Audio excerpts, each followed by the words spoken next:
I can think of no better place to be than right here, right now, at this time. But please indulge me for a minute, because I want to step back in time to a year that kind of led me headstrong to where I am today.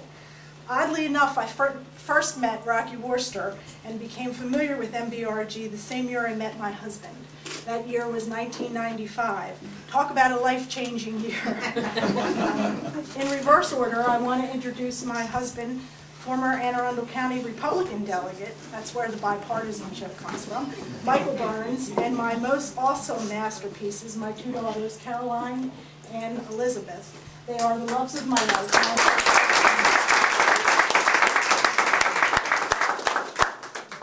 Now, I want everybody in here to close your eyes. When I say a word, I want you to be honest with me about what you think about this, what comes to mind when I say the word Rocky. Be honest, how many of you thought about Sylvester Stallone?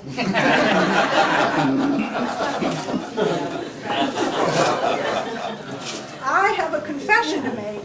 I did when I first met Rocky Worcester in 1995. That's how I remembered his name. And I thought then, who wouldn't want to be associated with a guy named Rocky? I would learn almost immediately that though physically Sylvester Stallone and our Rocky didn't look the same, they did have something in common. They were both what I term foxhole friends. In lobbying, as I don't have to tell many of you, and in legislating, everybody needs foxhole friends. They're the kind of people that have steady resolve and the people who have your back when the going gets tough, no matter what. Rocky, you fought a great fight and made a real difference in Maryland. Thank you for your resolve, your many accomplishments, and your leadership on behalf of the business community.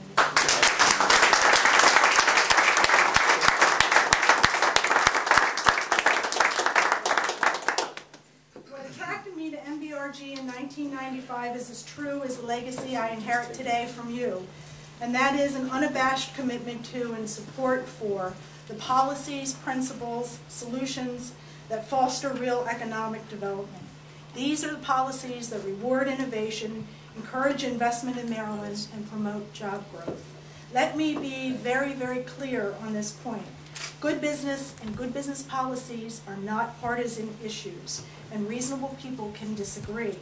MBRG is, and even more so today, will be committed to working with Maryland's policymakers to promote growth and development in Maryland's economy and work with stakeholders to provide real solutions that transcend mere rhetoric and that send a very clear message that Maryland is open for business. Since its founding in 1983, MBRG has been pitching for Maryland business, and I'm not quite sure a hardball sets the tone for my presidency. Nonetheless, it's our economy today is far different from Maryland's of 1995, and certainly the Maryland's economy of 1983. Ours is a global economy where blackberries and apples are more than just mere fruit. And who could have dreamed up words like cybersecurity, email, iPod, and flash drives back in 1983? Our economy is pretty clearly shifting, and the development challenges and opportunities before Maryland's business and political leaders have never, ever been greater. It is essential that our leaders work in tandem to make the challenges opportunities and implement the policies that encourage real economic growth.